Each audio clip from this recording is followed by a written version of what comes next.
Hola amigos de Tech Power Eléctrica. Comenzaremos el curso de Sistemas de Potencia 1, en la cual desarrollaremos el capítulo número 1, iniciando con la primera parte de este capítulo. ¿Qué temas desarrollaremos en este capítulo número 1 de Sistemas de Potencia? Se realizará una introducción, marcas de polaridad y una notación de subíndices en los circuitos, que es muy importante. Veremos lo que son los circuitos monofásicos, así como su potencia compleja. También desarrollaremos el triángulo de potencias, dirección de flujo de potencias, sistemas trifásicos balanceados, los parámetros de voltaje y corriente de estos circuitos trifásicos, así como su potencia en estos circuitos trifásicos balanceados. Luego desarrollaremos el tema de corrección de factor de potencia.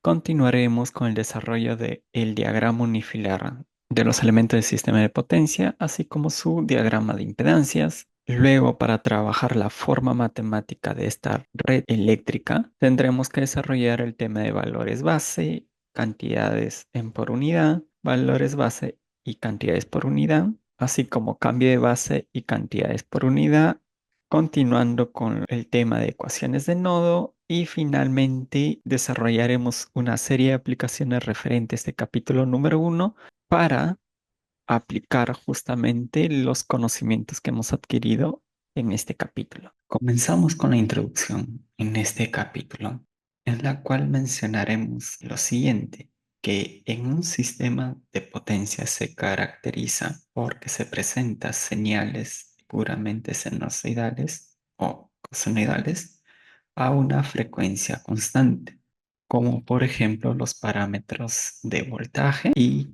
corriente. Si se observa, estas expresiones están en el dominio del tiempo, como se puede mostrar.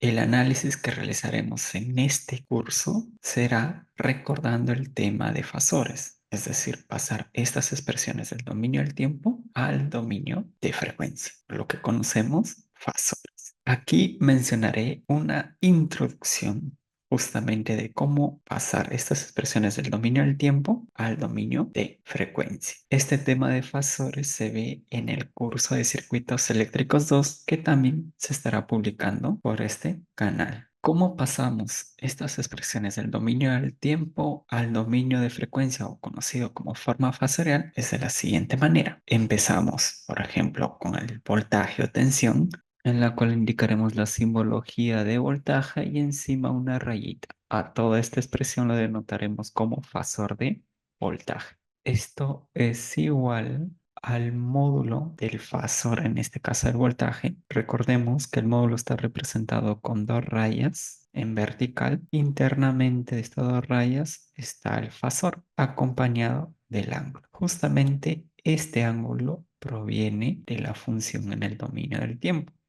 Y de la misma manera la corriente, que es el módulo del fasor acompañado con su ángulo. Ahora, estos valores que estoy mostrando aquí, también lo podemos representar de la siguiente manera. Es decir, tanto la magnitud de voltaje como la magnitud de corriente se pueden expresar de la siguiente forma. La magnitud del fasor de voltaje lo podemos expresar como un valor V sin la raya encima. Y de la misma manera la corriente. Ahora, ¿qué es lo que requiere un fasor de la expresión del dominio del tiempo? Lo que requiere es su amplitud y su ángulo. El ángulo, como pueden observar, está justamente aquí, plasmado, de cada función en el dominio del tiempo. Pero no se observa directamente las amplitudes como el valor máximo aquí en estas expresiones. Es porque aquí se está trabajando con el valor efectivo o conocido también como el valor cuadrático medio. En funciones matemáticas que son funciones senoidales o cosenoidales, el valor cuadrático medio es igual al valor máximo dividido entre raíz cuadrada de 2, como se puede observar a continuación. Aquí en el voltaje es igual al voltaje máximo entre raíz cuadrada de 2. voltios lógicamente, y la corriente es igual a la corriente máxima entre raíz cuadrada de 2 en amperios. De esta manera es como vamos a ir analizando el curso de sistemas de potencia, es decir, vamos a utilizar la herramienta de fasores para la resolución de los ejercicios. Un punto a recordar en este curso es el término magnitud en sistemas de potencia, que está haciendo referencia al valor numérico de una variable eléctrica. En este caso, mostramos el ejemplo de voltaje y corriente, pero también es aplicado a otras variables eléctricas, como es en el caso de la impedancia, potencia y otros.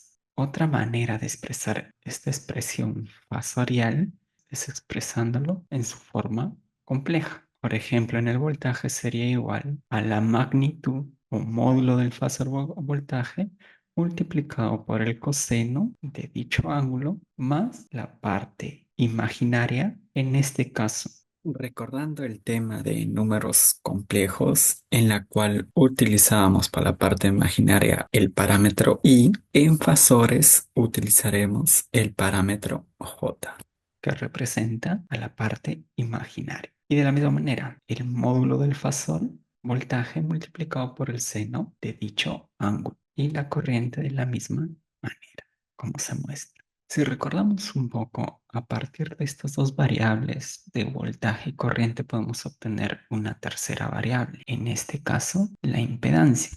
Por la ley de Ohm es igual al voltaje entre la corriente y lo representaremos en su forma compleja, tanto la parte real, que vendría a ser la parte de resistencia, como la parte imaginaria, que es la reactancia. Colocamos los signos positivo y negativo, expresando de una forma general la impedancia. Esta impedancia lo podemos representar en el plano complejo, que se denomina en fasores como el diagrama fasorial.